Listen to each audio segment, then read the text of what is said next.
Baik, bismillahirrahmanirrahim. Kita mulai kegiatannya ya Bapak Ibu. Assalamualaikum warahmatullahi wabarakatuh. Waalaikumsalam. Waalaikumsalam warahmatullahi wabarakatuh. Kegiatan hari ini kita akan mulai kurang lebih pukul 10. Sebelumnya kegiatan ini direkam juga ya. Jadi Bapak Ibu bisa untuk mengkondisikan terlebih dahulu untuk mic ataupun audionya. Silakan untuk disesuaikan. Baik, bismillahirrahmanirrahim. Alhamdulillahirabbil alamin wassalatu wassalamu ala asrofil anbiya'i wal mursalin wa ala alihi washabihi ajmain. Sebelumnya izinkan saya untuk menyapa terlebih dahulu kepada Pak Andon Syarif Tobri selaku narasumber berbagi praktik baik BPGP Jawa Timur, kepada Pak Ardian Eskom yang hari ini menjadi pemateri untuk diseminasi implementasi budaya positif, dan juga Bapak Ibu guru peserta webinar yang telah meluangkan waktu untuk hadir dalam acara hari ini. Semoga acara hari ini memberikan manfaat yang besar untuk kita semua, baik di kehidupan sehari-hari ataupun di dunia pendidikan yang kita geluti hari ini. Puji dan syukur senantiasa kita ucapkan kehadirat Allah Subhanahu wa Ta'ala yang telah memberikan limpahan karunia dan rahmat-Nya sehingga kita dapat berkumpul bersama di webinar diseminasi dan implementasi budaya positif. Tak lupa sholawat serta salam semoga selalu tercurahkan kepada Nabi besar kita, Nabi Muhammad SAW, yang sangat kita harapkan syafaatnya besok di yaumil akhir. Amin. Bapak Ibu guru yang mengikuti kegiatan ini yang kami hormati, selamat datang. Saya ucapkan sekali lagi di acara hari ini. Bapak Ibu yang saya hormati, saya sangat senang hari ini karena bisa berkumpul bersama di siang hari yang cerah ini, dan mudah-mudahan acara hari ini berjalan lancar. Sebelumnya pepatah mengatakan kalau tak kenal maka ta'aruf ya. Baik, perkenalkan untuk kegiatan hari ini, nama saya Akademi Harjaya. Saya hari ini bertindak selaku moderator dalam acara ini. Bapak Ibu yang kami hormati, saya akan membacakan susunan acara pada hari ini. Yang pertama pembukaan, kemudian sambutan dan pemaparan singkat dari keynote speaker kita Pak Andon. Kemudian pemaparan materi, ini intinya dari Bapak Muhammad Ardian, dan nanti ada sesi tanya jawab, kemudian diakhiri dengan penutup. Bapak Ibu yang kami hormati, acara pertama yaitu pembukaan. Marilah kita buka kegiatan pada siang hari ini dengan bacaan Al-Fatihah bersama-sama. Bismillahirrahmanirrahim.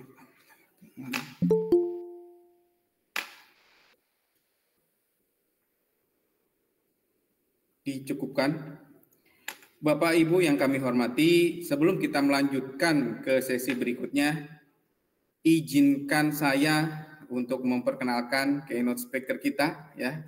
Mungkin bisa angkat tangan terlebih dahulu, yang mana ini? Takut ini. Yang mana ini Pak Andon? Silahkan raise hand dulu. Nah, ini dia.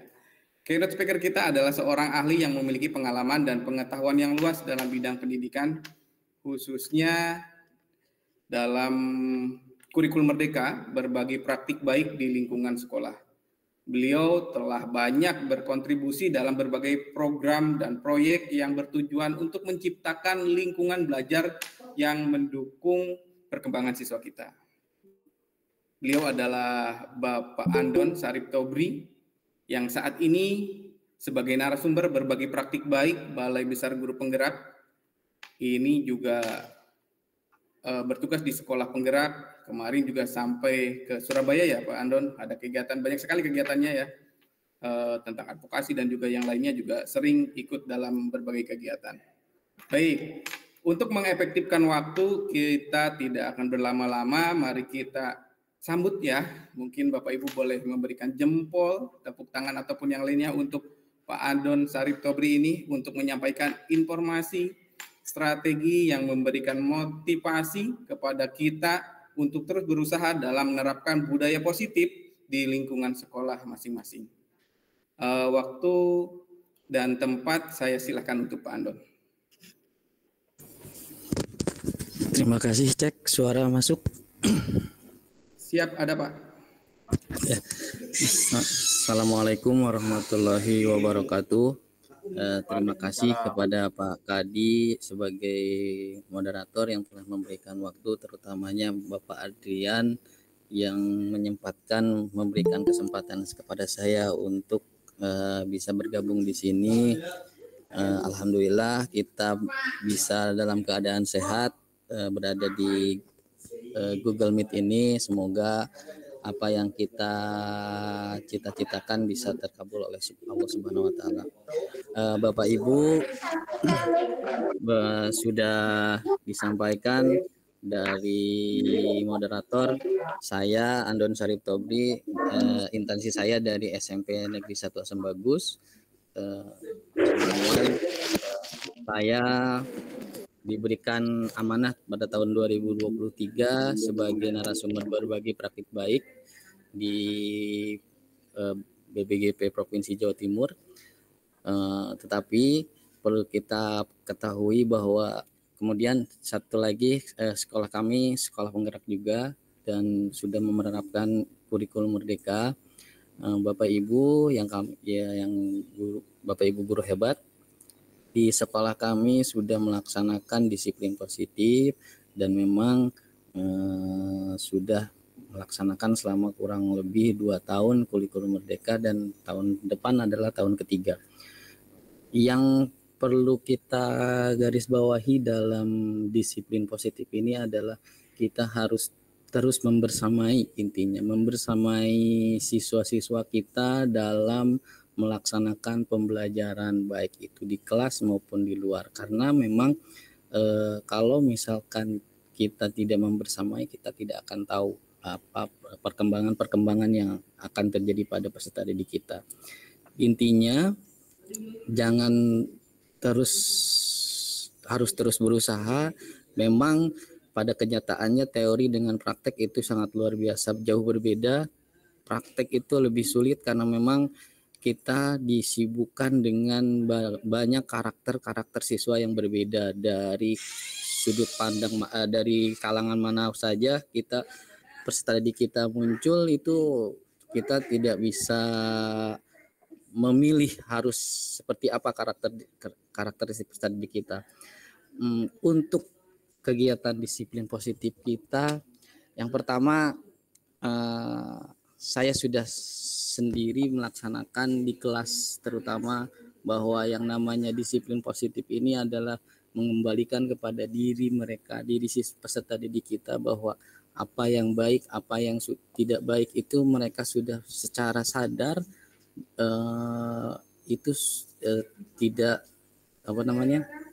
tidak diintimidasi ataupun adanya dari pihak lain. Jadi ketika siswa kita ada di kelas, biarkan mereka memberikan satu pemahaman menurut mereka. Jadi tugas kita hanya membersamai mereka, melihat perkembangan mereka, dan apabila ada kekeliruan itu yang harus kita perhatikan. Dimana kalau misalkan ada kekeliruan, ada yang namanya biasanya guru-guru itu dengan hukuman, ya. Jadi kalau misalkan di dalam disiplin positif itu yang namanya hukuman itu tidak. Nanti mungkin Pak Adrian akan menjelaskan lebih jauh lagi tentang bagaimana hukuman, bagaimana itu restitusi, bagaimana itu konsekuensi. Itu nanti yang jelas jangan patah semangat ketika kita menghadapi karakteristik siswa yang berbeda-beda, karena memang saya yakini ketika saya melakukan kegiatan restitusi, setiap anak itu berbeda jawabannya, setiap siswa itu memiliki keunikan yang sangat luar biasa, dan itu menjadikan pengalaman yang bisa kita ajarkan. Kemudian satu lagi tentang narasumber berbagi praktik baik, tidak hanya narasumber yang memberikan berbagi praktik baik, tetapi siapapun yang punya praktik baik bisa dibagikan kepada siapapun. Jadi intinya siapapun yang punya praktik baik silakan share. Tidak harus 10 seratusan, kepada satu orang pun berbagi praktik baik itu kita laksanakan.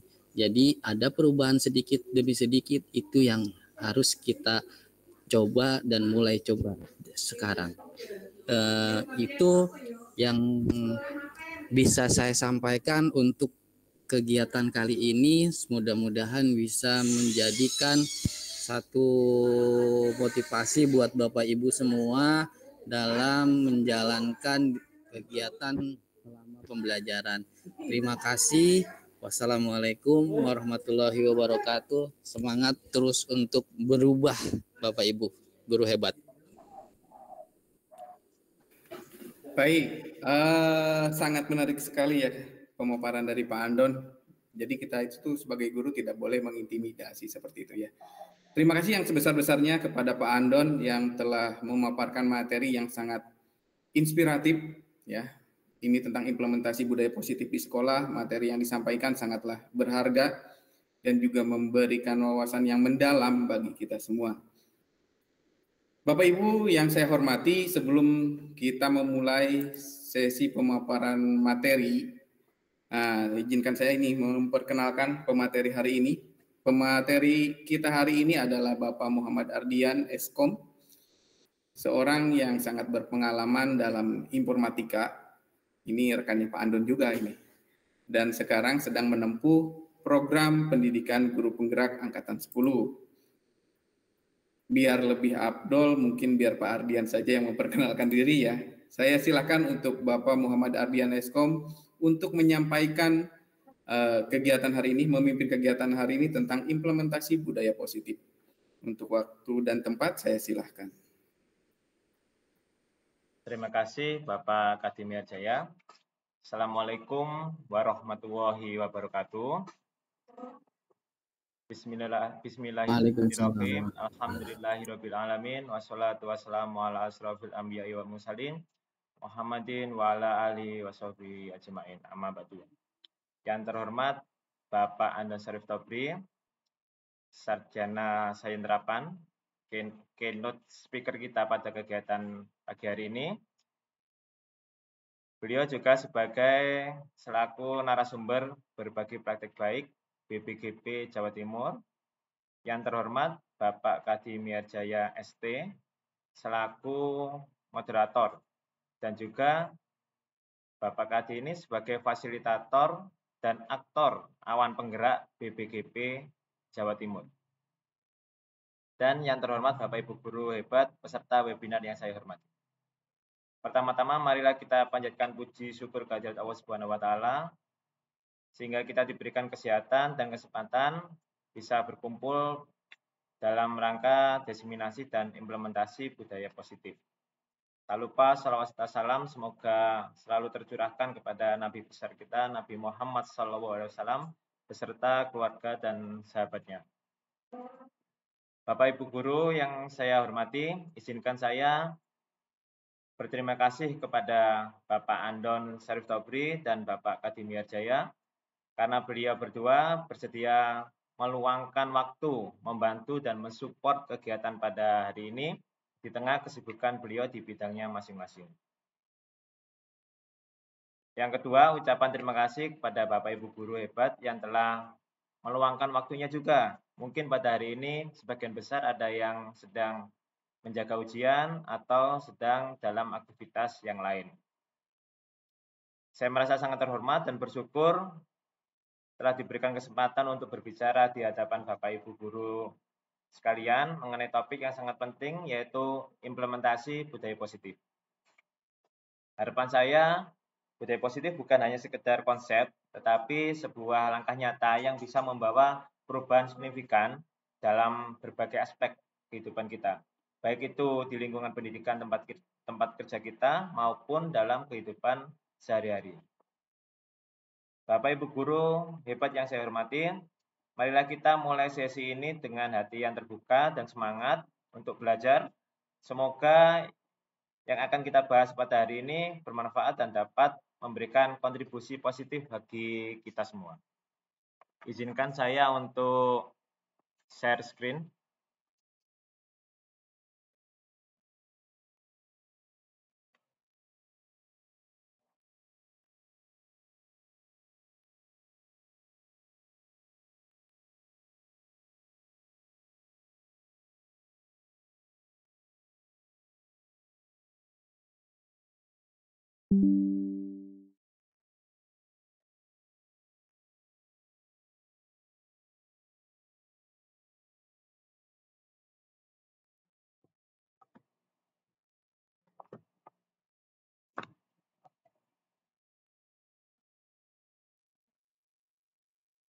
Mohon izin Bapak masih belum tampil. Ya, sebentar Pak.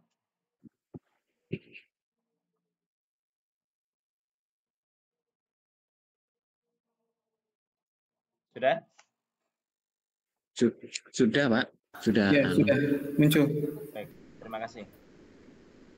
Oke. Kita kegiatannya yaitu ngopi atau ngobrol pintar, diseminasi, dan implementasi budaya positif. Nah, sebelumnya saya mau kita ice breaking dulu, biar tidak tegang. Nah, di sini ada pertanyaan.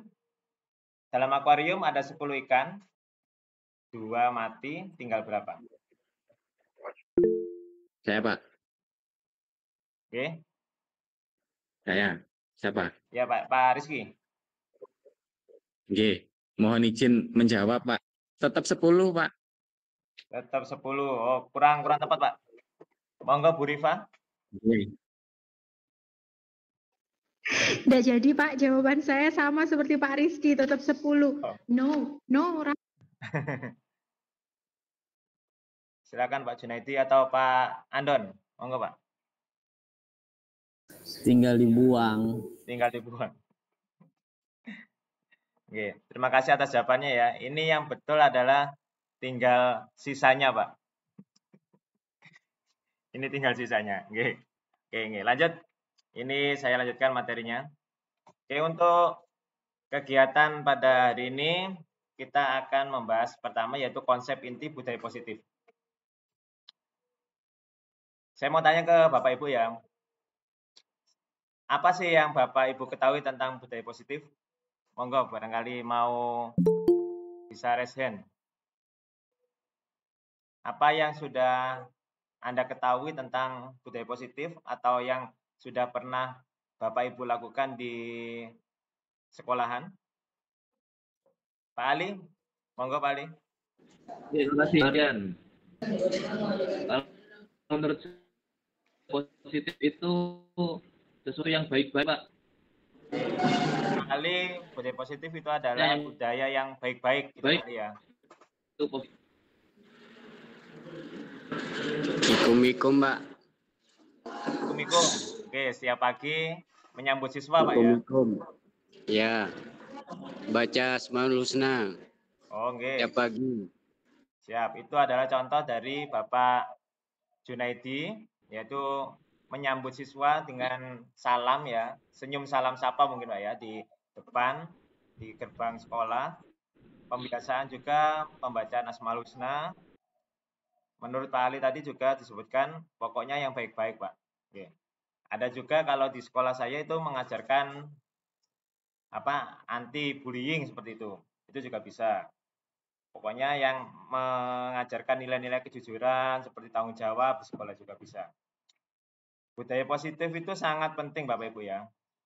Sangat penting untuk diterapkan di sekolah kita masing-masing. Penerapan budaya positif di sekolah itu akan menciptakan lingkungan yang mendukung kesejahteraan emosional. Jadi secara emosi, secara mental siswa itu juga akan membuat tentram ya. Sehingga dapat meningkatkan prestasi akademik dan mengembangkan karakter serta keterampilan sosial. Budaya positif juga perlu disebarluaskan Bapak Ibu ya, di kalangan siswa, murid, kepala sekolah, guru, staf TU, dan juga bahkan bisa ke wali murid juga. Sehingga dengan adanya kolaborasi dengan semua pihak, ini akan membentuk identitas sekolah yang kuat dan membanggakan, serta menciptakan generasi yang berintegrasi dan berprestasi. Konsep budaya positif ini ada 8, yaitu perubahan paradigma belajar, disiplin positif, nilai-nilai kebajikan, kebutuhan dasar manusia, motivasi perilaku manusia, posisi kontrol guru, keyakinan kelas, dan segitiga restitusi. Nah, untuk awal kita akan membahas tentang pembelajaran dengan paradigma baru. Untuk dulu ya, pada saat sebelum yang kekinian adalah pembelajaran berpusat pada siswa, dulu itu sangat ngetren ya, berpusat pada guru. Jadi guru itu menjadi salah satu sumber belajar. Guru sebagai pusat pengetahuan, sehingga metode-metode yang dilakukan seperti metode ceramah, akhirnya interaksi itu minim. Seperti itu.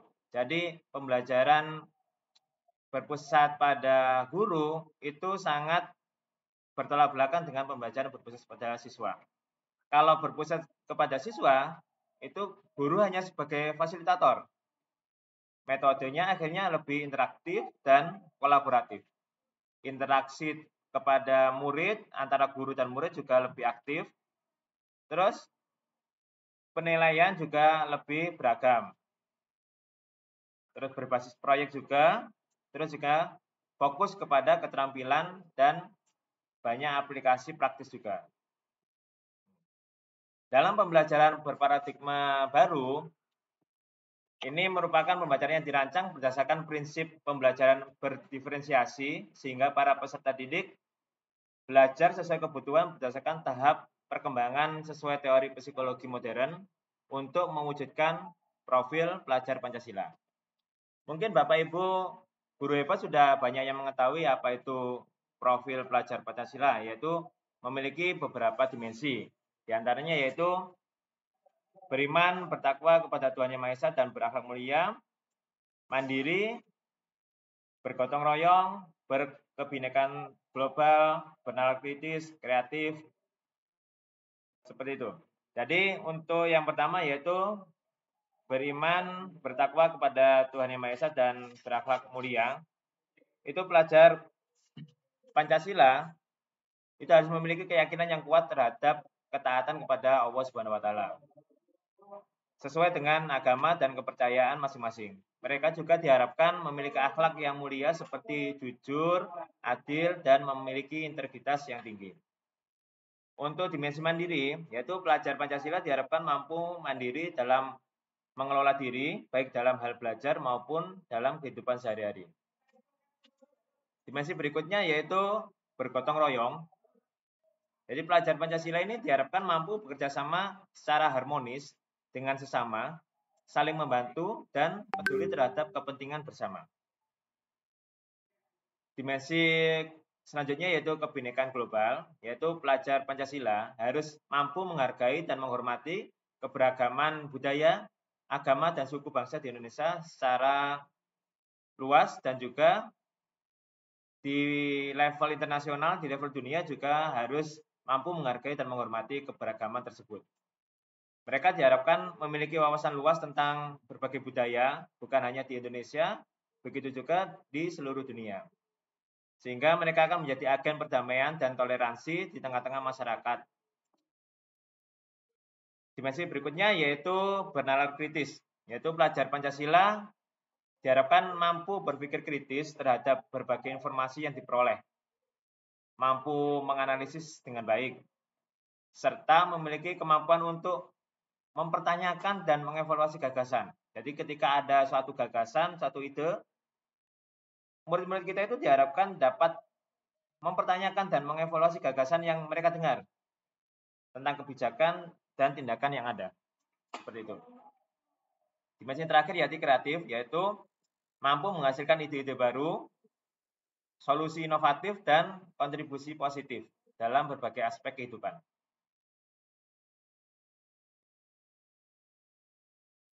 Selanjutnya yaitu mengenai miskonsepsi teori kontrol. Nah, dalam miskonsepsi ini kita sebagai guru kadang melakukan banyak kesalahan ya terhadap kontrol siswa. Yaitu salah satunya yaitu ilusi guru mengontrol murid. Nah, keyakinan yang keliru bahwa seorang guru memiliki kendali penuh terhadap perilaku dan prestasi akademik setiap muridnya. Ini merupakan miskonsepsi karena seorang guru tidak dapat sepenuhnya mengontrol atau memanipulasi ya siswa mereka. Jadi memang ada faktor-faktor eksternal dan internal yang dapat mempengaruhi perilaku belajar mereka. Nah, selama ini kita punya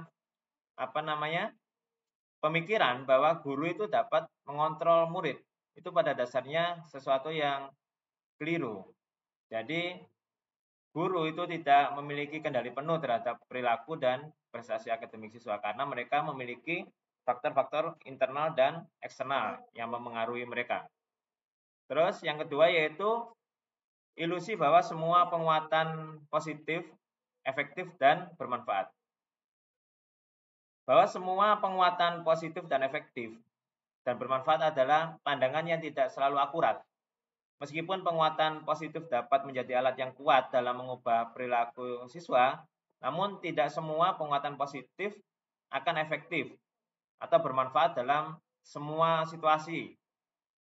Jadi, tidak semua apa yang kita berikan penguatan positif itu sesuai dengan situasi tersebut. Karena situasi setiap individu atau masalah itu berbeda-beda juga. Yang selanjutnya yaitu ilusi bahwa kritik dan membuat rasa bersalah mampu menguatkan karakter. Jadi kritik dan membuat rasa bersalah mampu menguatkan karakter adalah pandangan yang perlu dipertimbangkan lagi. Dan itu perlu berhati-hati ya Bapak Ibu ya. Meskipun kritik itu dan membuat rasa bersalah itu merupakan sebuah proses ya dalam pembelajaran, namun penggunaannya haruslah tepat dan disertai dengan pendekatan yang bijaksana. Karena kadang kritik dan membuat rasa bersalah yang kita lakukan terhadap siswa itu kadang malah menjadi suatu kesalahan kita sendiri seperti itu. Yang terakhir yaitu ilusi bahwa orang dewasa berhak memaksa. Nah, ilusi ini merupakan pandangan yang salah. Bahwa kekuasaan atau otoritas orang dewasa memberikan hak untuk memaksa ya. Itu artinya kita memaksa atau mengontrol individu lain.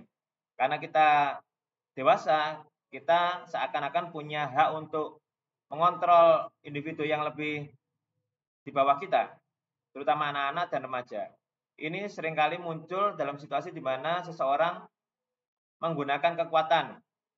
Kita mengintimidasi dan menekan anak-anak atau remaja siswa kita tanpa mempertimbangkan hak dan kebutuhan individu tersebut.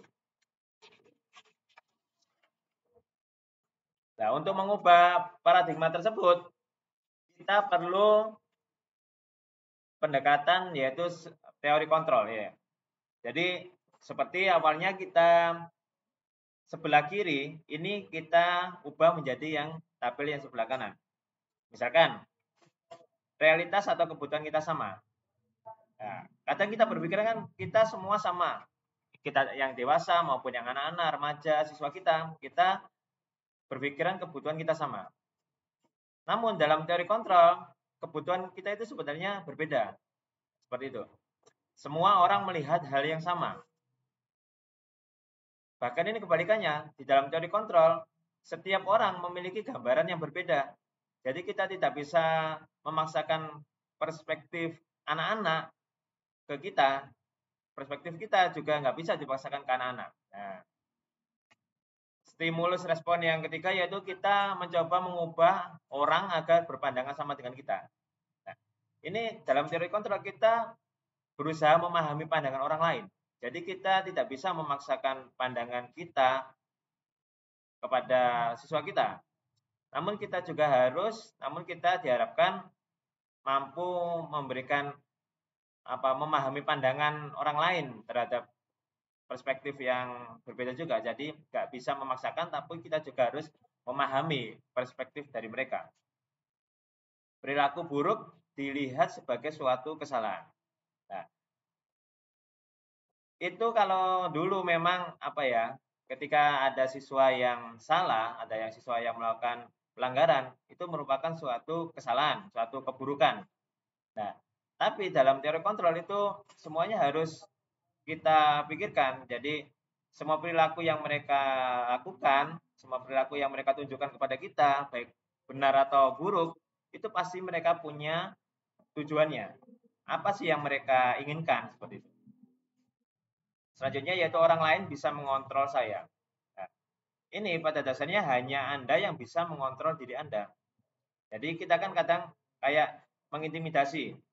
Kita seakan-akan bisa mengontrol orang lain. Padahal yang bisa mengontrol dirinya orang itu ya dia sendiri. Karena itu merupakan faktor internal dari individunya masing-masing.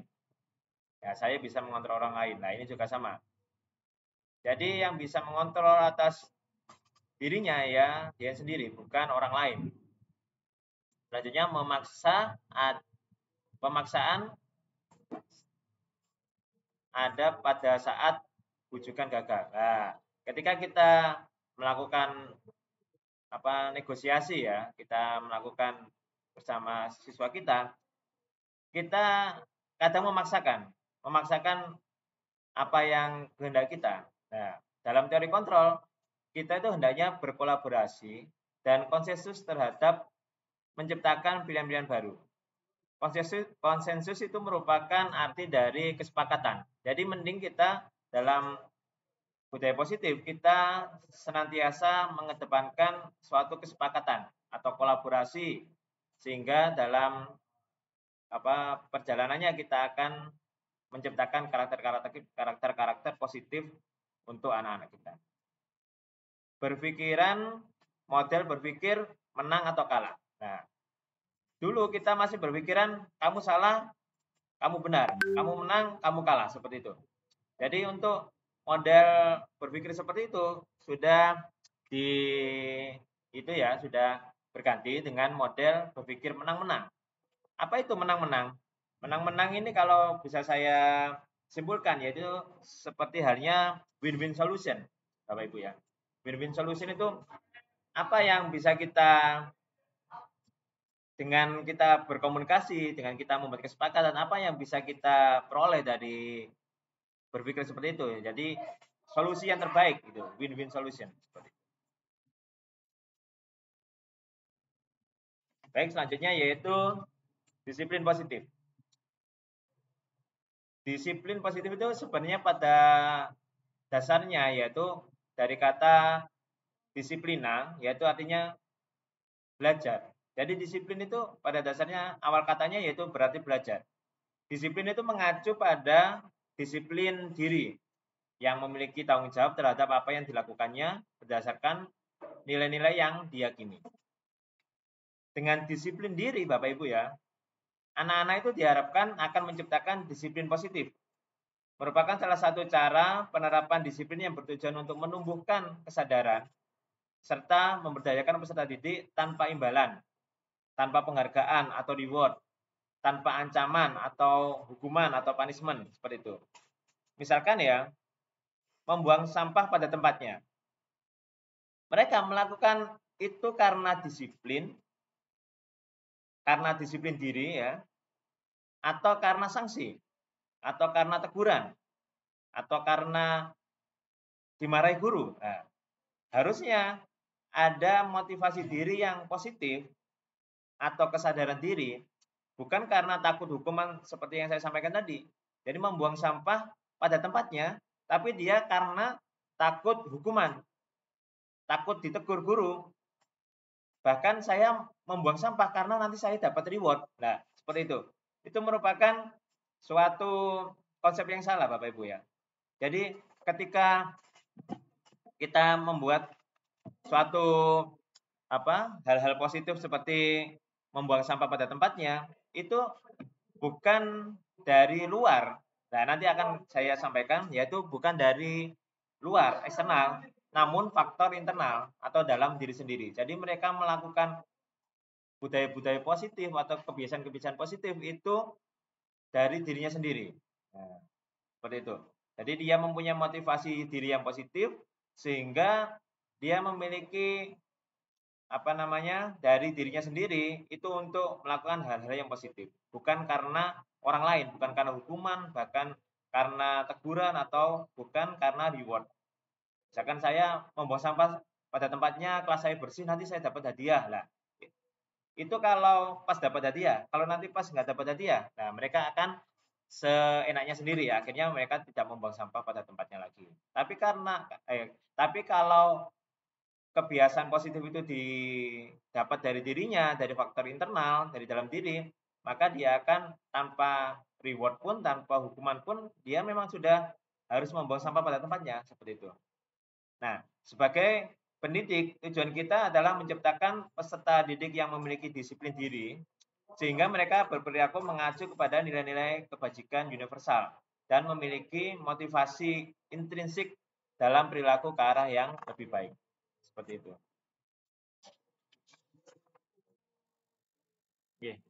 Oke, selanjutnya yaitu nilai-nilai kebajikan. Nilai kebajikan ini adalah nilai yang disepakati bersama, lepas dari suku bangsa, agama, bahasa maupun latar belakangnya. Di antaranya yaitu nilai kebajikan pada profil pelajar Pancasila yang sudah kita ketahui bersama, yaitu beriman bertakwa kepada Tuhan Yang Maha Esa dan berakhlak mulia, berkebinekaan global, bergotong royong, mandiri, benar kritis, dan kreatif.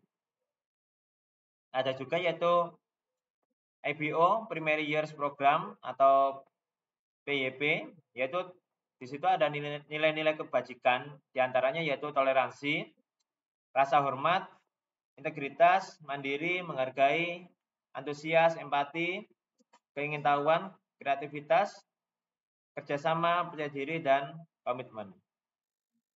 Ada juga nilai kebajikan dari keterampilan hidup atau life skill, yaitu diantaranya dapat dipercaya, lurus hati, pendengar yang aktif, tidak merendahkan orang lain, dan memberikan yang terbaik untuk diri. Nah, kita juga belajar tentang kebutuhan manusia. Kebutuhan dasar manusia adalah segala sesuatu yang kita lakukan untuk mendapatkan apa yang kita inginkan. Seluruh tindakan yang kita lakukan memiliki tujuan tertentu, dan semua usaha yang terbaik yang kita lakukan adalah dalam rangka agar kebutuhan dasar kita terpenuhi dengan baik. Terdapat 5 kebutuhan dasar manusia, yaitu pertama, bertahan hidup, yaitu contohnya yaitu dengan makanan, pakaian, tempat tinggal, keamanan, dan kesehatan. Jadi, misalkan dalam kebutuhan dasar yang pertama yaitu bertahan hidup, misalkan kita di sekolahan. Di sekolah ada murid kita yang lemas. Nah, kita nggak bisa langsung menjudge, oh kamu ini kok lemas, kamu ini harus semangat gini. Nah, kita cari tahu dulu. Bisa jadi anak yang lemas ini belum makan, atau dia sedang dalam kondisi sakit, atau dia tadi malam nggak bisa tidur, akhirnya dia di sekolah lemas gitu. Jadi kebutuhan dasar mereka yang pertama yaitu bertahan hidup yang meliputi makanan, pakaian, tempat tinggal, keamanan, dan kesehatan itu harus kita dahulukan dulu. Jadi anak lemas ini jangan langsung menghakimi bahwa ayo semangat, ayo kamu kok gini, jangan. Kita lihat dulu apakah kebutuhan anak itu sudah terpenuhi. Nah, itu perlu kita cari tahu dulu. Yang selanjutnya adalah kasih sayang dan rasa diterima. Rasa diterima, diperdulikan, berbagi, kerjasama menjadi bagian dalam suatu kelompok. Nah, misalkan nih, kita di kelas, biasanya kan kita membuat kelompok-kelompok kecil ya dalam pembelajaran. Misalkan dalam satu kelompok yang kecil yang kita buat, itu ada satu anak yang pendiam. Nah, malah dia biasanya dilaporkan sama temannya. Pak, Bu, si ini nggak mau ikut kerja. Pak, Bu, ini diam aja. Nah, kadang kita langsung menghakimi ya, menghakimi kamu itu harus ikut kerja, kamu itu harus membantu temannya, kamu itu harus seperti ini. Nah, ternyata kalau kita telisik lebih lanjut, oh ternyata dalam satu kelompok itu ada yang bukan circle-nya seperti itu, ada yang bukan teman akrabnya ada di kelompok yang lain. Itu secara apa ya, dia merasa tidak nyaman terhadap hal seperti itu. Jadi kita uraikan dulu apa sih yang membuat dia bersikap seperti itu. Nah, selanjutnya yaitu tentang penguasaan. Harga diri, keinginan untuk dianggap, memimpin, berprestasi, diakui dan didengar. Nah, kalau di dalam kelas kita biasanya ada anak kan pasti yang pengen maju duluan, selalu pengen tampil, pengen dipuji, pengen menjadi pemimpin kelas gitu. Jadi ingin dia mengkoordinir anak-anak, mengkoordinir teman-temannya. Nah, ini kita berikan ruang pada mereka. Bukan hanya dilepas, diberikan ruang, diberikan tanggung jawab, bukan hanya seperti itu, tapi juga kita evaluasi, kita bina, kita bimbing dalam dia melaksanakan tugasnya seperti itu. Terus selanjutnya yaitu kebutuhan dasar kebebasan. Yaitu mandiri, memiliki pilihan, mencoba hal baru, mampu mengendalikan arah dirinya. Nah, ini biasanya seperti kita ketahui, kadang kan ada informasi yang ini ya, yang kayak belajar itu. Ada yang visual, auditori, kinestetik gitu. Nah, anak visual dia bisa dia duduk mendengar melihat guru dengan slide-slide yang semacamnya, itu sangat suka mereka. Tapi anak kinestetik tidak bisa seperti itu. Jadi anak kinestetik pasti bosan. Apalagi misalkan gurunya cuma berdiri ceramah, itu pasti bosan. Nah, gimana cara kita untuk memenuhi kebutuhan mereka? Yaitu salah satunya yaitu membuat variasi dalam media pembelajaran. Jadi media pembelajaran kita harus anak-anak itu jadi bukan hanya visual, auditori, juga kinestetik juga. Kadang kan kita untuk yang kinestetik ini kayak diabaikan. Aduh, anak kinestetik ini muter-muter nggak jelas, dia anak bandel dan sebagainya.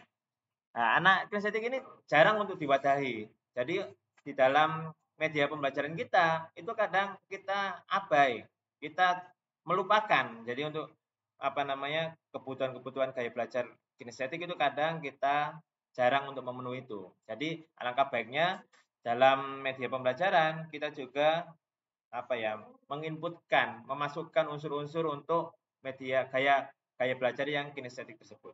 Jadi anak-anak yang kinestetik tidak bosan di kelas dan tidak bikin resek akhirnya gitu. Selanjutnya yaitu kesenangan. Kesenangan itu yaitu bermain, humor, antusiasme, dan tertawa. Nah, ini kalau kita sebagai guru, kita bisa menambahkan unsur-unsur bermain ya dalam pembelajaran. Jadi kita bisa main tebak-tebakan. Intinya kita belajar sambil bermain lah, seperti itu Bapak Ibu. Oke, selanjutnya yaitu motivasi perilaku manusia. Di sini ada dua jenis ya, yaitu ekstrinsik dan intrinsik. Ekstrinsik yaitu dari luar, diantaranya yaitu menghindari ketidaknyamanan atau hukuman. Yang kedua yaitu mendapatkan imbalan atau penghargaan. Jadi yang seperti saya contohkan tadi, ya seperti membuang sampah tadi.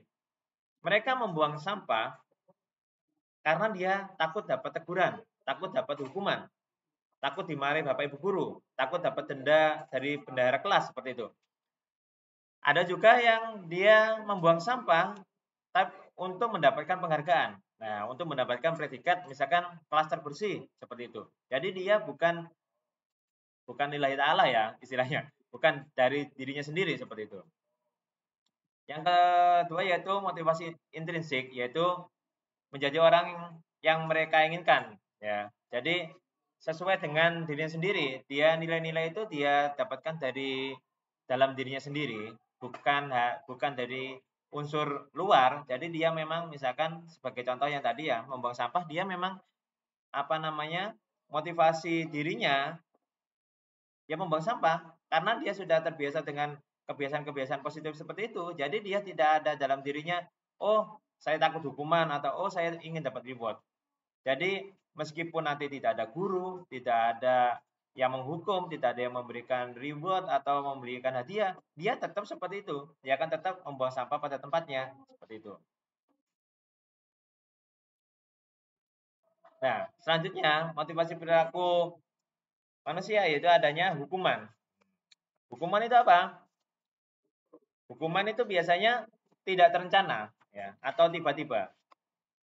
Murid tidak tahu apa yang terjadi atau tidak dilibatkan, bersifat satu arah dan berupa hukuman fisik atau psikis. Seperti itu. Misalkan nih, ada anak yang terlambat. Dia terlambat masuk, dia telat. Di pagar atau di gerbang, dia ketemu guru piket. Seketika itu, guru piket memberikan hukuman. Nah, dia nggak tahu, ya kan? Jadi hukuman itu pasti gitu. Dia tiba-tiba, dia nggak tahu sebabnya, anak itu disuruh lari biasanya. Misalkan disuruh lari, ada yang membersihkan toilet, ada yang mencabut rumput lah, ada yang push up, nah seperti itu. Jadi dia nggak tahu apa-apa, tiba-tiba secara tidak terencana, guru piket atau mungkin yang lain itu memberikan hukuman seperti itu. Dan bersifat satu arah. Dia tidak berkomunikasi, mereka tidak menjalin komunikasi dengan anak yang melakukan kesalahan, tapi dia langsung memberikan hukuman, baik itu biasanya fisik ya, atau psikis atau verbal. Jadi dia itu dicela, dicaci maki seperti itu. Jadi kalau nggak fisik dan verbal biasanya seperti itu. Dan itu tidak terencana. Itu sifatnya hukuman. Dan yang kedua yaitu konsekuensi. Konsekuensi ini terencana, disepakati ya, sesuai peraturan biasanya. Murid tetap tidak nyaman. Nah, dalam hal ini murid tetap tidak nyaman. Sikap guru selalu menjadi monitor siswa. Jadi guru itu selalu melihat mana sih siswa yang bermasalah. Nah, seperti itu. Mana sih siswa yang melanggar aturan. Nah, seperti tata tertib yang ada di sekolah Bapak atau Ibu, itu kan ada larangan kan, juga ada hukuman biasanya. Jika melanggar ini, konsekuensinya atau hukumannya ini. Itu sudah disepakati. Dan biasanya di awal masuk sekolah, siswa baru itu ya, siswa atau wali murid itu biasanya menandatangani bersedia menaati tata tertib sekolah. Seperti itu biasanya. Bahkan kadang untuk anak-anak biar tidak sering melanggar, kadang untuk tata tertib dipajang di setiap kelas kadang. Ada juga yang dicetak banner besar itu biar mereka ingat terus apa itu tata tertibnya. Nah, misalkan kayak anak masuk sekolah jam 7. Jika telat akan diberi sanksi seperti ini misalkan. Misalkan siswa harus lengkap menggunakan atribut. Jika tidak lengkap akan disanksi seperti ini. Nah, seperti itu. Nah, untuk selanjutnya yaitu adanya sekarang restitusi. Apa itu restitusi? Yaitu proses menciptakan kondisi bagi murid untuk memperbaiki kesalahan. Yaitu proses kolaborasi yang proses kolaboratif yang mengajarkan murid untuk mencari solusi sendiri. Jadi intinya berkomunikasi dulu. Jangan langsung memberikan hukuman. Cari tahu dulu masalahnya apa sehingga mereka bisa menemukan solusi secara mandiri dan akan menciptakan siswa yang bertanggung jawab. Jadi dengan mereka ditunjukkan, oh ini loh kesalahanmu, apa sih solusinya? Nah, dengan seperti itu, diharapkan siswa itu kita akan menciptakan siswa yang bertanggung jawab.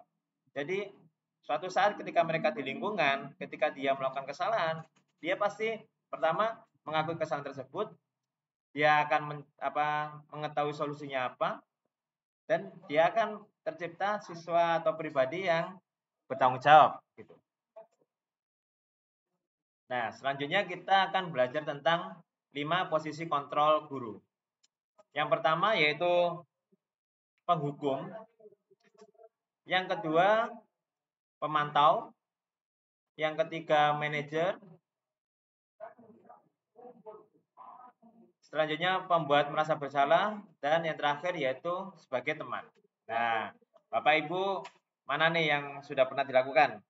Nah, bisa jadi kita salah satu, biasanya ada yang sukanya memantau siswa. Nah, dipantau terus, oh yang ini dia melanggar. Nah, ada juga guru itu yang sukanya membuat siswa merasa bersalah. Ada juga yang santai, mereka sebagai teman, sebagai tempat curhatnya anak-anak, seperti itu.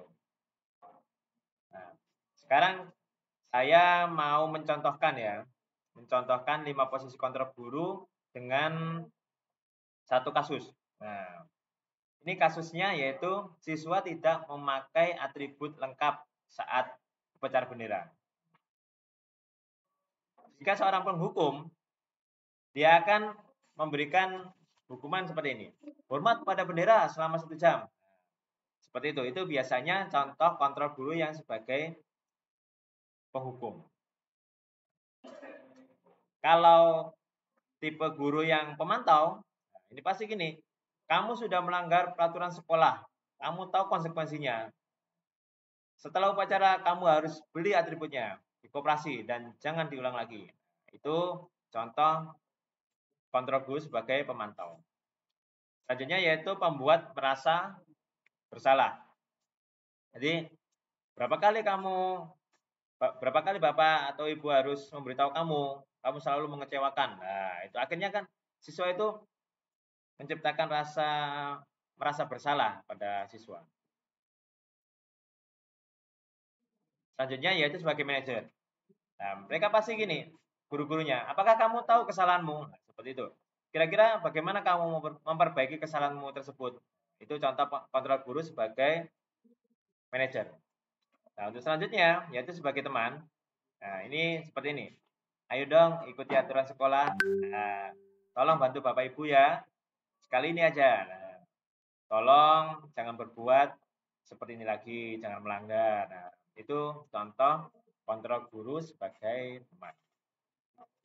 Nah, sekarang saya punya pertanyaan. Ini posisi kontrolnya apa ini? Saya kecewa sekali dengan kamu. Nah, saya kecewa sekali dengan kamu. Nah, ini apa ini? Sebagai penghukum kah? Sebagai pemantau, manajer, rasa bersalah, atau teman? Ayo, barangkali Bapak Ibu bisa bantu menjawab ini. Oke, Bu Rifa, silakan di on mic. Saya mencoba menjawab ini ya Pak ya. Oke. Kayaknya kalau saya kecewa sekali dengan kamu itu kayaknya sepertinya itu posisi kontrolnya sebagai pembuat rasa bersalah. Pembuat rasa bersalah. Gitu, Oke, kita coba lihat jawabannya ya. Saya kecewa sekali dengan kamu. Nah, betul sekali Bu Rifa. Terima kasih. Pertanyaan selanjutnya. Kamu tidak pernah benar melakukannya. Ini apa ini posisi kontrolnya? Ini penghukum, pemantau, manajer, atau teman? Karena yang pembuat rasa bersalah tadi sudah. Bu Yulia Sasmika, monggo Bu. Saya nyoba menjawab ya Pak. Oke. Kalau dari kata-katanya seperti ini, sepertinya sebagai penghukum. Mungkin kalau tidak salah. Kita coba lihat. Oke, tepat sekali Bu Yulia Sasmika. Pertanyaan selanjutnya. Apa rencanamu untuk menyelesaikan masalah ini? Oke, bisa dijawab. Bu Yulia. Manajer. Manajer. Jawabannya 2. Saya Coba. yang menentukan kelas. Oke, betul. Nah, ini dapat hadiah ini Bu harusnya Bu. Nah, selanjutnya, ayolah lakukan sebagai Bapak Ibu guru ya. Ini posisi kontrol sebagai apa ini? Teman. Teman. Coba kita lihat. Ya, betul. Terakhir, kamu tidak pernah mendapatkan nilai jika tidak mengerjakan tugas. Kamu tidak pernah mendapatkan nilai jika tidak mengerjakan tugas. Posisi kontrol apa ini? Ini kita dalam posisi kontrol pemantau. Nah,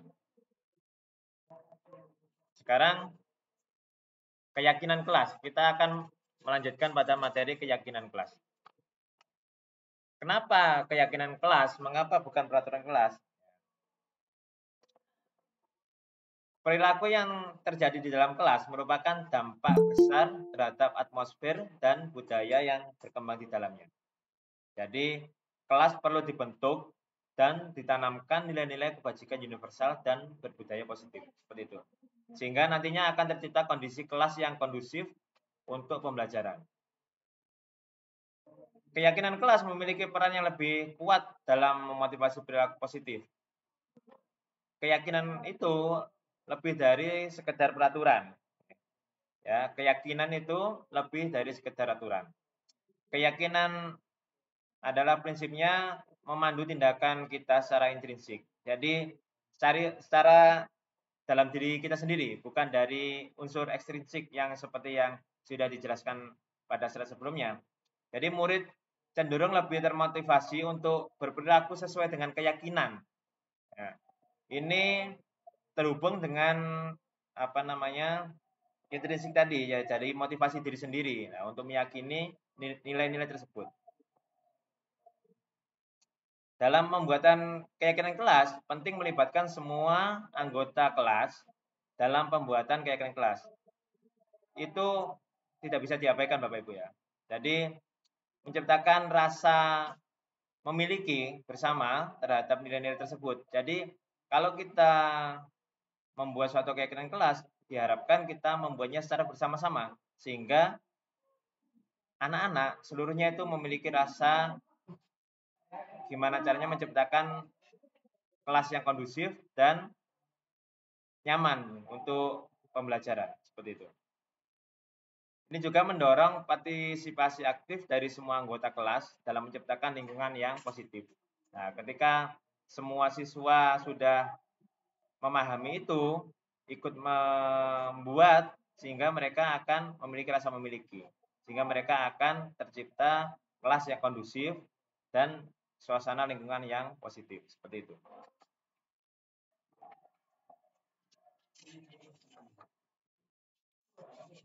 Untuk contoh perbandingannya keyakinan kelas dan peraturan kelas ya.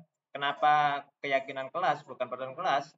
Jadi mengapa keyakinan kelas bukan peraturan kelas? Yaitu sebagai contoh perbandingannya, ketika keyakinan kelas kita kata-katanya ya, kita menghargai pendapat setiap orang. Nah, ini mencerminkan nilai-nilai menghargai kan, mendorong diskusi yang sehat dan inklusif. Kalau peraturan biasanya gini, angkat tangan sebelum berbicara. Nah, seperti itu. Ini itu seperti pedoman spesifik dan eksplisit ya untuk mengatur tata cara berbicara di kelas. Kalau keyakinan kelas, kita cukup menuliskan kita harus menghargai pendapat setiap orang. Jadi seperti itu. Kata-katanya itu lebih ke yang positif.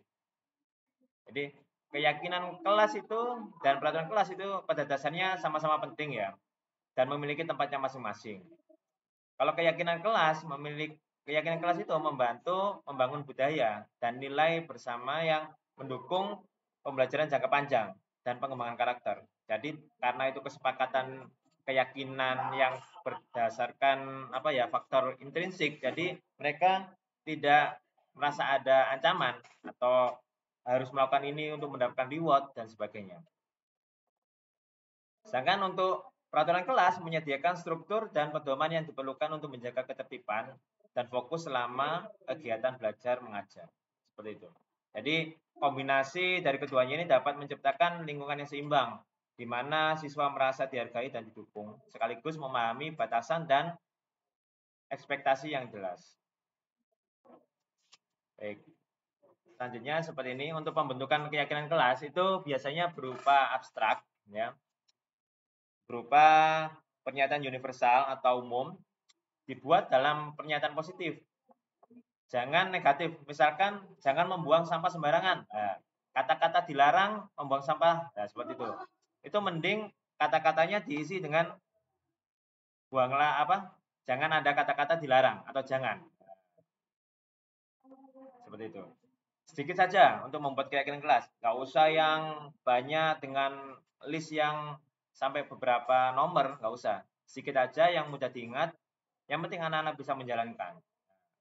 Sesuai dengan kondisi kelasnya untuk hingga mudah diterapkan. Jadi kondisinya seperti apa, kita buat keyakinan kelas sehingga anak-anak bisa mudah mengingatnya dan mudah diterapkan. Dan dalam pembuatannya, setiap warga kelas, setiap siswa juga harus dilibatkan dalam membuat keyakinan kelas tersebut.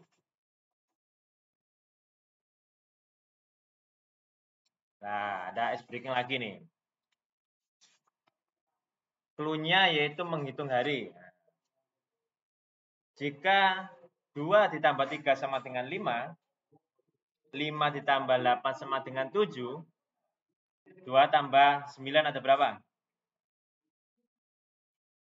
Barangkali ada yang bisa menjawab, Pak Kadi, monggo. Bu Yulia, monggo Bu Yulia. 6, Bu, Pak. 6. 4. Kurang tepat. 4. Berapa? 4. Oke, 4. Oke. Jadi, karena seperti itu, 5 tambah 8 itu kan 13. Karena harinya kita ada 7, jadi 13 dikurangi 7. Sama halnya dengan 2 tambah 9. Ada 11. 11 dikurangi 7, jadi 4.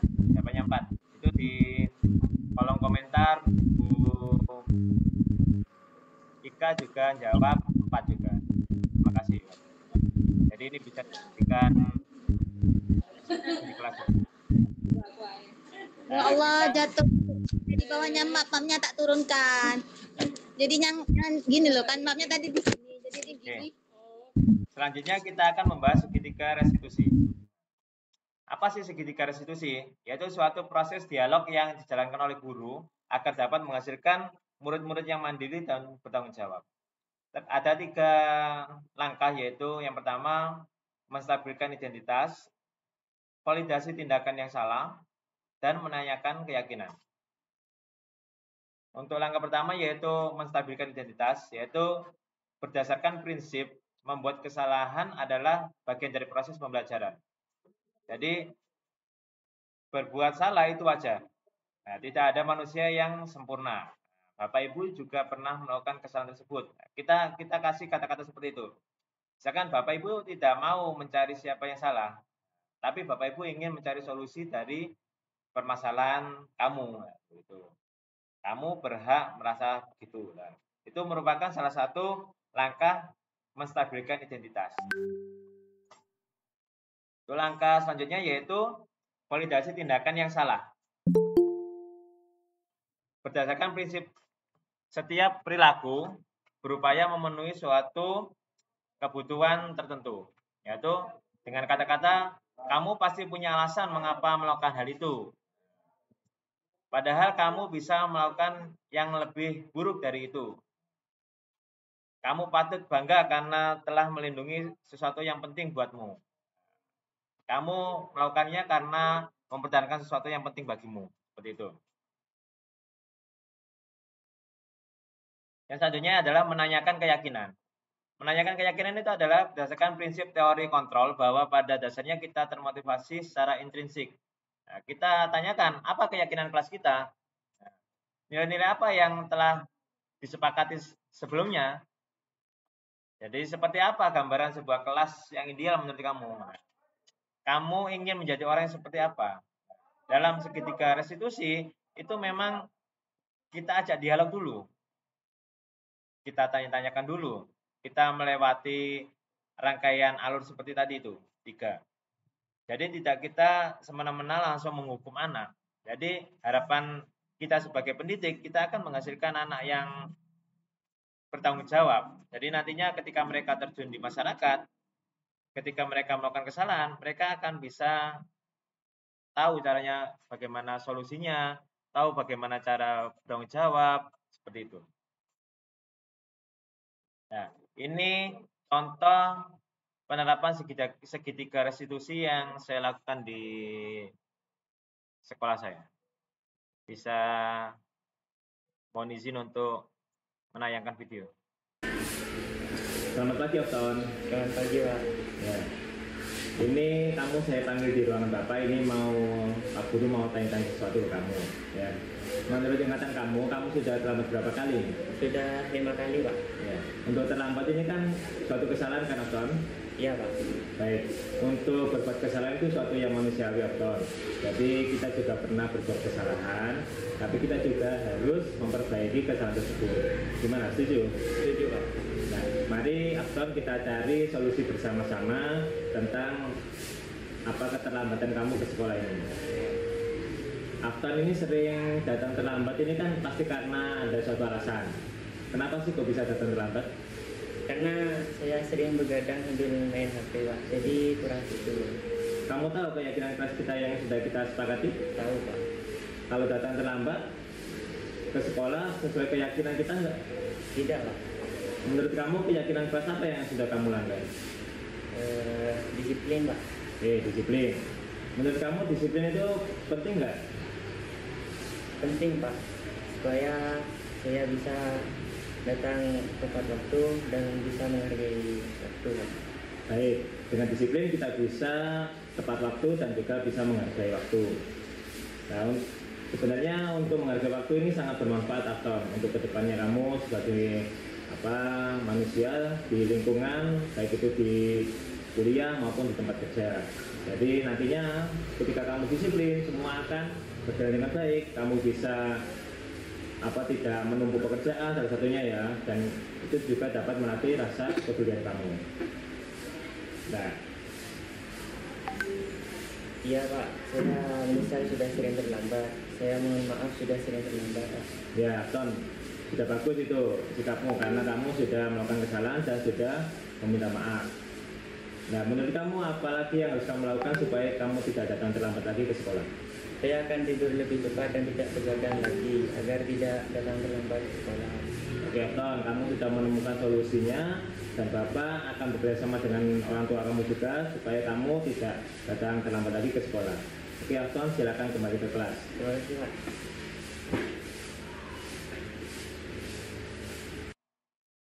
Nah, ini contoh penerapan segitiga restitusi di sekolah saya. Assalamualaikum, Regita. Waalaikumsalam, Pak. Sudah tahu kesini saya panggil Bapak? Belum tahu. Baik, ini Regita. Tadi Pak Guru mendapatkan laporan dari ketua kelas, katanya kamu habis bertengkar dengan Rizky ya? Iya, Pak. Habis kesal sih. Kenapa kok kesal? Rizky terus mencontek pekerjaan saya. Bukan hanya PR, tapi juga tugas selalu dicontek. Oh begitu, ya wajar lah Regita. Misalkan Bapak sebagai kamu juga pasti marah juga. Lalu apa yang kamu lakukan terhadap Rizky? Saya marah-marah, Pak, maki-maki Rizky, dan tanpa sadar saya menggebrak mejanya, Pak. Oh begitu, kamu buat itu pasti ada alasannya kan Regita? Iyalah, Pak. Masa saya diam saja? Saya kan sudah susah payah mengerjakan soal, tapi Rizky hanya mencontek dan tidak mau berusaha sendiri. Ya wajar kalau kamu marah Regita, karena kamu tidak rela pekerjaan kamu dicontek begitu saja oleh Rizky. Bapak sangat menghargai tindakan kamu tidak berbuat yang lebih buruk lagi terhadap Rizky, misalkan memukul. Sekarang coba kita pikirkan tindakan kamu marah sampai menggebrak meja tadi, apakah sudah sesuai dengan keyakinan kelas kita? Tidak, Pak. Menurut kamu keyakinan kelas apa yang sudah kamu langgar? Saling menghormati antar teman. Ya betul. Menurut kamu saling menghormati antar teman itu penting nggak buat kamu? Penting. Baik, kalau menurut kamu penting, jadi keyakinan yang harus kamu lakukan pada saat sedang kamu marah apa? Harus lebih sabar. Baik, kamu bersedia memperbaiki masalah ini? Bersedia. Apa yang akan kamu lakukan untuk memperbaiki masalah ini, Regita? Saya harus bersabar dan menahan amarah saya. Kalau ada teman yang mencontek saya, akan melaporkan kepada guru mata pelajaran atau wali kelas saya, Pak. Oke, ya tepat sekali tindakan kamu, Regita. Tetap semangat ya. Nanti kalau ada teman kamu yang mencontek, kamu bisa melaporkan kepada guru mata pelajaran maupun wali kelas kamu. Oke, sekarang silakan kembali ke kelas. Terima kasih ya. Iya, Pak. Terima kasih.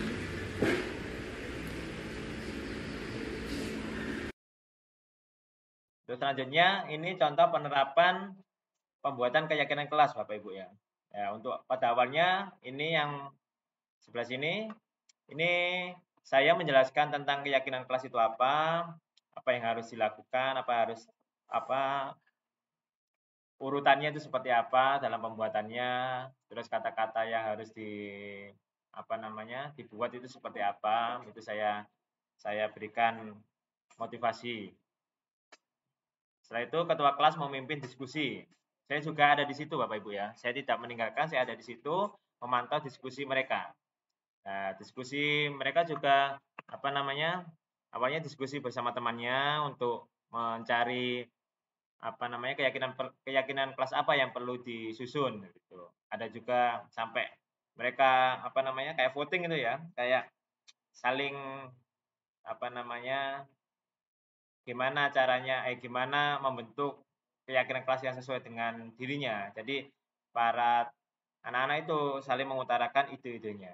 Jadi mengusulkan kepada pemimpin atau ketua kelas yang memimpin diskusi pembuatan keyakinan kelas. Setelah itu, setelah direkap sama ketua kelas, saya sebagai guru memberikan masukan.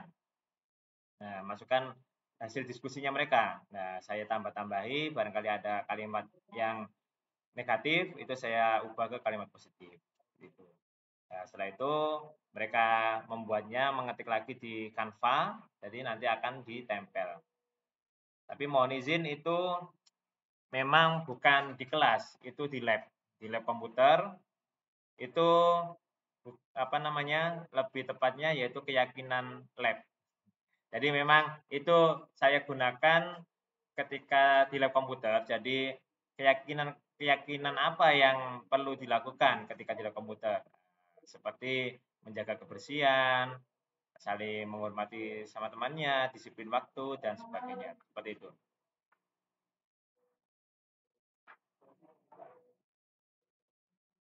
Baik Bapak Ibu guru hebat semuanya, yaitu kita sudah pada akhir presentasi, yaitu penerapan program disiplin positif di sekolah bukan hanya menciptakan lingkungan belajar yang lebih harmonis, tetapi juga membekali siswa dengan keterampilan hidup yang berharga, mendukung perkembangan karakter, dan meningkatkan prestasi akademik secara keseluruhan. Mari kita bersama-sama berkomitmen untuk menerapkan disiplin positif demi masa depan yang lebih baik bagi generasi mendatang. Baik, terima kasih Bapak Ibu guru hebat yang saya hormati. Saya kembalikan ke Bapak Kadi selaku moderator. Assalamualaikum warahmatullahi wabarakatuh.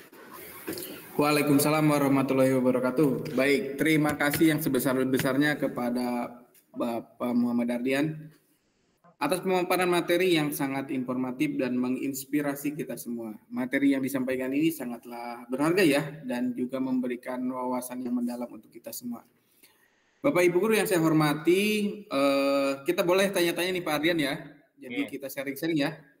Baik, kita batasi saja untuk pertanyaan, mungkin 1 atau 2 penanya, 2 atau 3 lah, maksimal 3 peserta saja. Mungkin silakan yang ingin bertanya.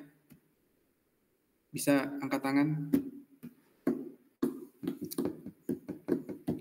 Silakan, mungkin siapa yang ingin bertanya. Nah, Bu Ripa, silakan Bu Ripa. Kemudian Bu Yulia. Baik, silakan Bu Ripa. Baik, terima kasih Bapak atas kesempatan yang diberikan. Ardian, hebat sekali. Menarik sekali pemaparannya tadi. Sangat jelas. Nah, yang ingin saya tanyakan itu tentang segitiga restitusi Bapak yang sudah Bapak terapkan. Tadi seperti yang sudah ditampilkan dalam video. Nah, yang saya ingin tahu, yang saya kepoin gitu kan, itu penerapan segitiga restitusi itu ada dampak langsung nggak Pak yang terasa gitu ke anaknya? Jadi ada efeknya enggak? Jadi setelah Bapak melakukan itu, sudah terlihat tidak efeknya gitu, sehingga anak itu mengetahui tentang budaya positif itu, kemudian tentang segitiga restitusi, dia jadi tidak lagi harus ditakut-takuti kayak gitu untuk melakukan kegiatan-kegiatan yang positif kayak gitu Pak mungkin. Terima kasih. Baik, silakan bisa langsung dijawab saja mungkin Pak Ardian ya. Oke. Biar nanti penanya berikutnya bisa nanti dijawab langsung. Oke, baik, terima kasih Bu Rifa ya. Jadi untuk penerapan segitiga restitusi ya itu memang dari alurnya yaitu pertama menstabilkan identitas, validasi tindakan yang salah, dan menanyakan keyakinan. Memang secara apa ya dalam kehidupan nyata ya memang itu sangat berdampak Bu Rifa ya. Jadi ketika misalkan pada pelanggaran yang seperti tadi ya, pelanggaran seperti tadi misalkan ada anak terlambat. Jadi ketika kita langsung menghukum, ada anak terlambat kita hukum, kita berikan sanksi atau kita suruh push up fisik maupun kita ceramahi ya, itu kadang akan terulang lagi gitu. Tapi dengan kita melakukan step by step itu, kita stabilkan dulu identitasnya dengan kata-kata, ya kamu wajar melakukan kesalahan seperti itu ya. Pada dasarnya setiap orang kan pernah ya membuat kesalahan. Jadi kita sebagai guru kita stabilkan dulu identitasnya. Nah, setelah itu kita validasi tindakan yang salah. Jadi tindakan itu seperti apa? Misalkan dia tadi telat. Kita tanyakan dulu telatnya itu kenapa? Nah, apakah itu merupakan suatu unsur kesengajaan ataukah itu kita kasih tahu apakah itu hal yang bermanfaat untuk kamu, nah seperti itu. Nah, terus kita juga menanyakan tentang keyakinan kelas. Nah, memang keyakinan kelas itu karena itu dibuat berdasarkan unsur intrinsik ya, Bu Rifa ya. Jadi dari dalam diri sendiri itu diperoleh bukan dari karena hukuman atau karena akan mendapatkan reward. Jadi ketika anak itu sudah dilibatkan dalam membuat keyakinan, terus dianya sendiri yang melanggar, mereka kayak punya ini saya yang buat sendiri, kok saya yang melanggar. Jadi ketika dia melanggar, kita kembalikan lagi. Ini loh yang sudah kamu buat dulu bersama teman-temanmu. Apa yang kamu tuliskan di keyakinan kelas, itu kan misalkan tentang disiplin waktu. Kita kembalikan lagi. Ini loh kamu sudah menulis bahwa kamu harus disiplin waktu. Berarti kan tidak boleh terlambat seperti itu. Jadi mereka akan lebih legowo gitu loh. Nah, terus kita tanyakan gimana solusinya. Dia secara dengan kalau di tempat saya sudah jenjang SMP ya alhamdulillah di usia segini, di usia anak-anak umur 14 tahun mereka sudah bisa kritis dengan pertanyaan seperti itu. Jadi dia bisa memikirkan apa sih solusi yang harus saya lakukan. Nah, seperti yang terlambat tadi, dia solusinya saya akan berhenti main game atau mengurangi jatah saya main game sehingga saya bisa tidur lebih awal dan bangun lebih fresh, lebih segar seperti itu. Jadi tidak ada terlambat lagi. Saya juga berupaya untuk memotivasi anak didik saya, murid saya, dan juga senantiasa berkomunikasi dengan orang tua. Jadi sebesar apapun kita memberikan motivasi di sekolah, kalau nggak ada korelasi dengan orang tua, itu akan sia-sia. Saya rasa seperti itu. Jadi dengan adanya komunikasi dengan orang tua, kita tambah di sekolah, jadi kita akan menciptakan anak yang dapat tanggung jawab. Ya, itu. Terima kasih.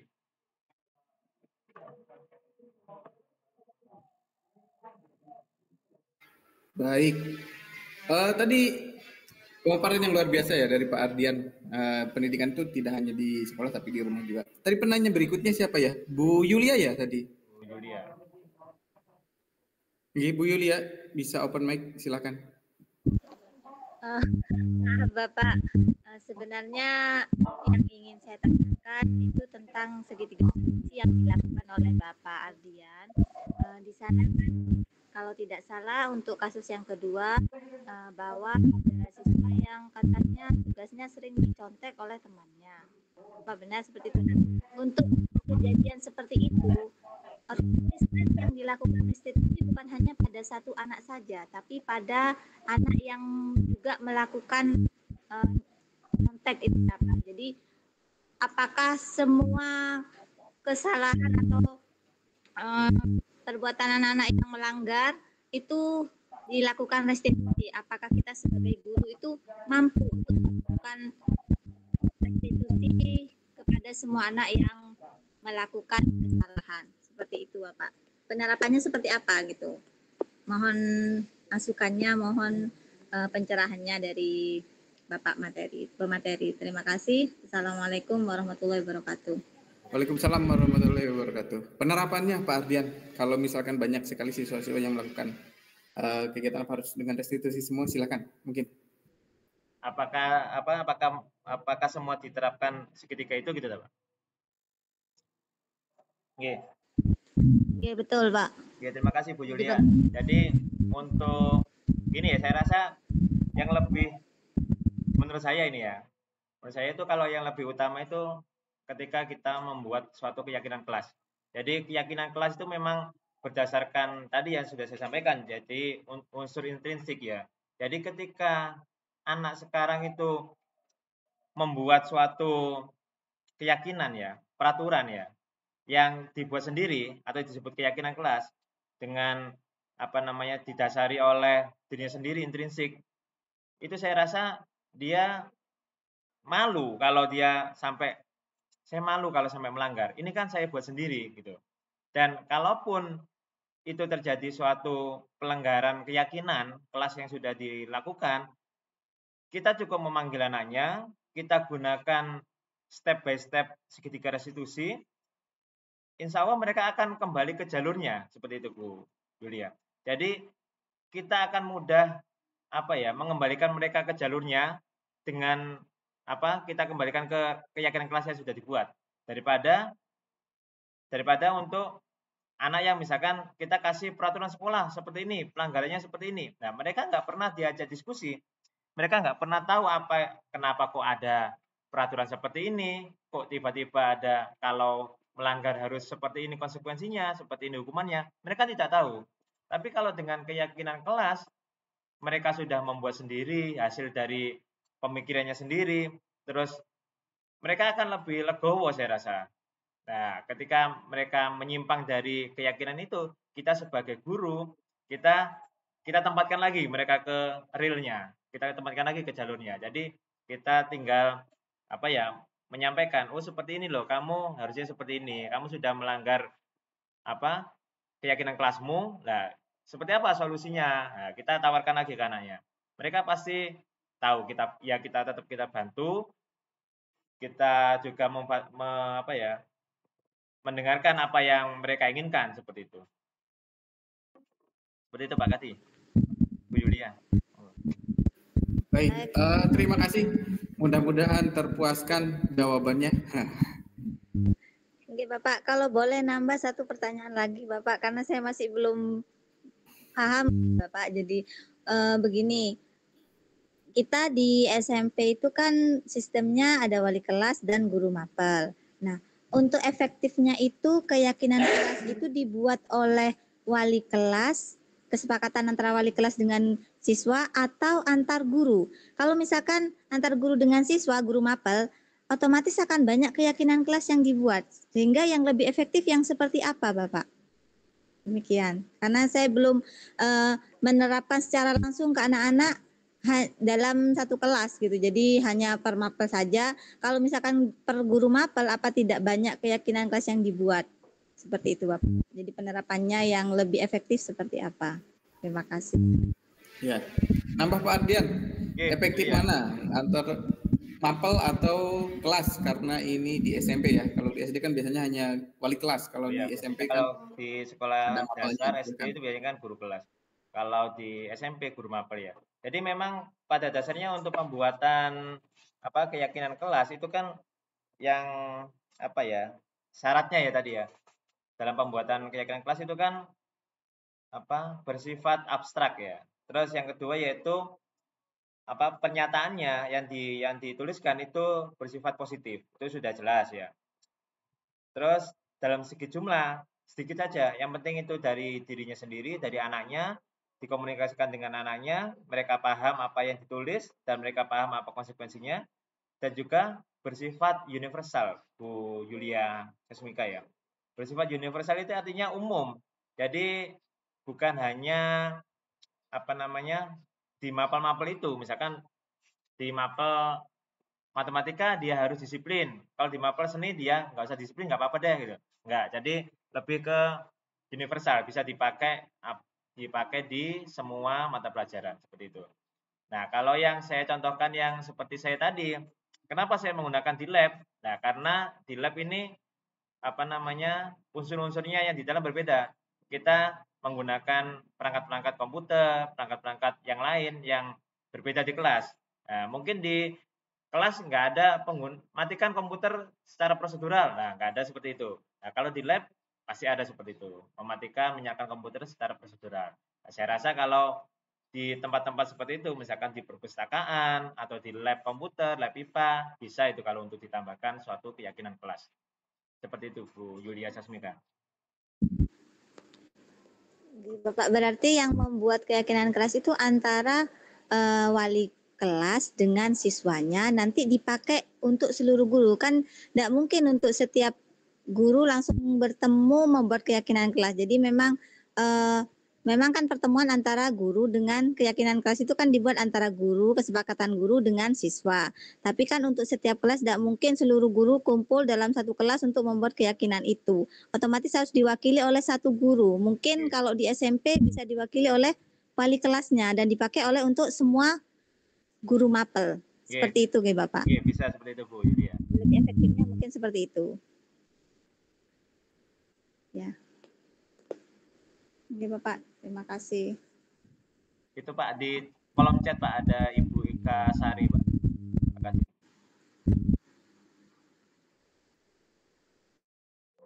Siap. Jika sudah menerapkan segitiga restitusi, apakah tidak menutup kemungkinan anak akan melakukan kesalahan yang sama kembali?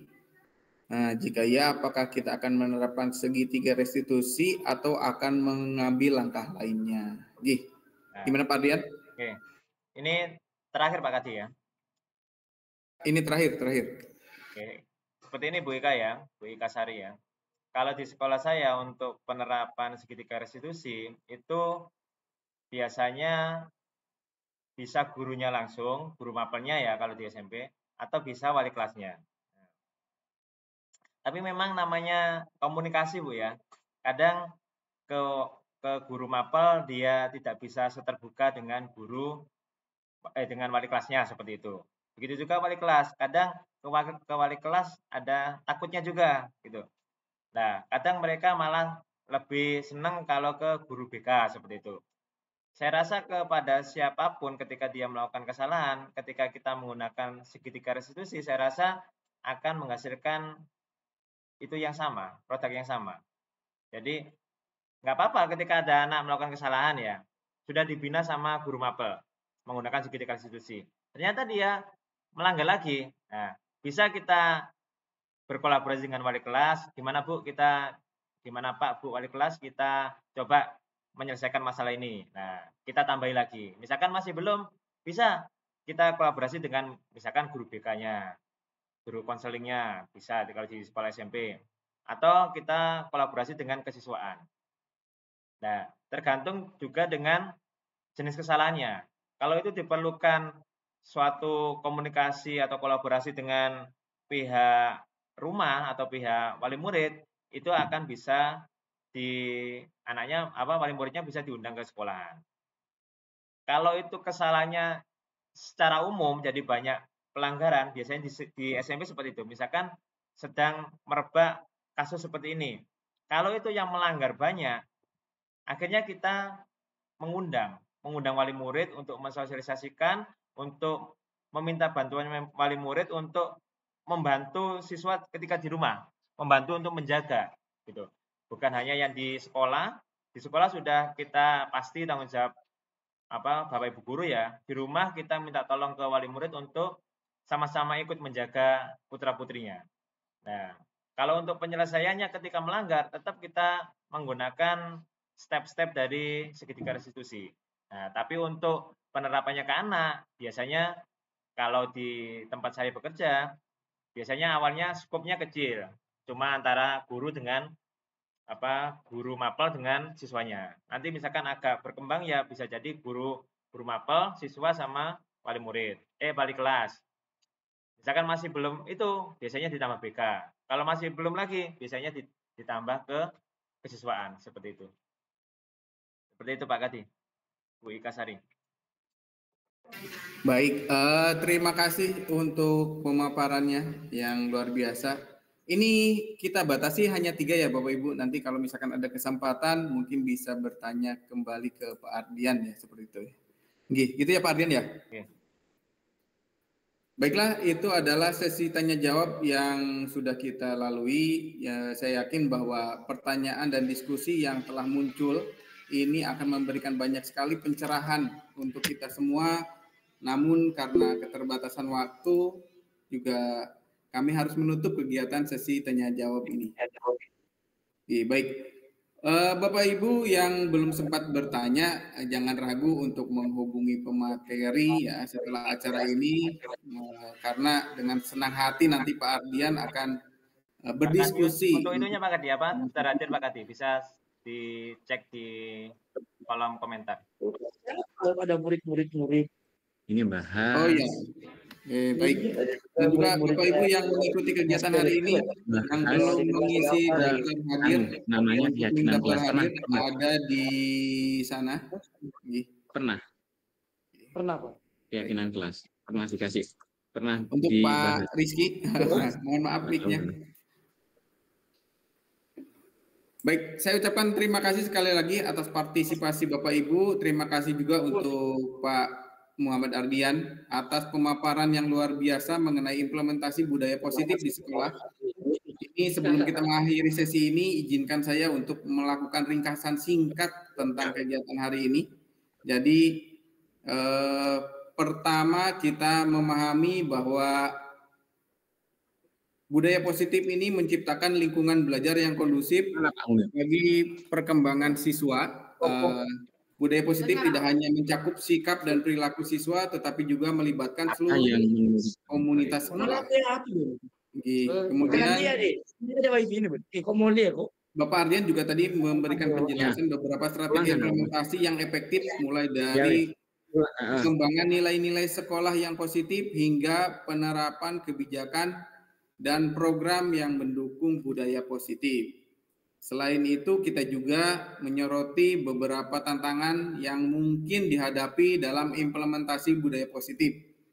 Terakhir, tadi Bapak Ardian memberikan contoh praktik di sekolah ya. Ini bisa menjadikan salah satu referensi untuk kita, dan ini sudah berhasil menerapkan budaya positif, kemudian memberikan inspirasi dan model yang bisa kita ikuti dalam upaya menciptakan lingkungan yang nyaman yang berpihak kepada murid kita. Dengan demikian, kita sekarang sudah memiliki landasan yang kuat dan juga pemahaman yang lebih baik tentang implementasi budaya positif di sekolah. Ini saya berharap kita semua dapat mengambil inspirasi dan menerapkan pembelajaran dalam praktik sehari-hari. Kita baik di lingkungan kita sendiri ya, terutama di lingkungan sekolah yang ada di sekolah kita. Sekali lagi saya ucapkan terima kasih untuk Pak Ardian dan juga Bapak Ibu guru yang sudah berpartisipasi aktif dalam sesi hari ini. Jangan lupa untuk absennya. Ini sedikit pantun dari saya Pak Ardian. Siang hari makan kuaci, makannya bareng Bu Asih. Cukup sekian acara hari ini, saya ucapkan banyak-banyak terima kasih. Cakep. Baik. Dengan demikian, saya Kadimi Harjaya selaku moderator mengucapkan banyak terima kasih untuk kegiatan hari ini. Kami undur diri, sampai jumpa lagi pada kesempatan berikutnya. Saya akhiri, terima kasih. Assalamualaikum warahmatullahi wabarakatuh. Waalaikumsalam warahmatullahi wabarakatuh.